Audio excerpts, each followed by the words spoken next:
Hari ini saya memperjelas sedikit karena ada image orang-orang kami di seberang, orang Kristen itu negatif, orang Kristen itu tidak benar, orang Kristen itu kafir, orang Kristen itu bla bla yang selalu negatif.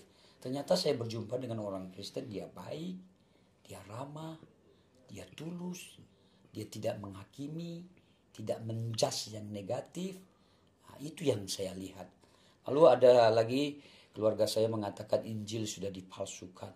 Injil itu tidak benar. Yang dipalsukan aja mengajarkan kasih.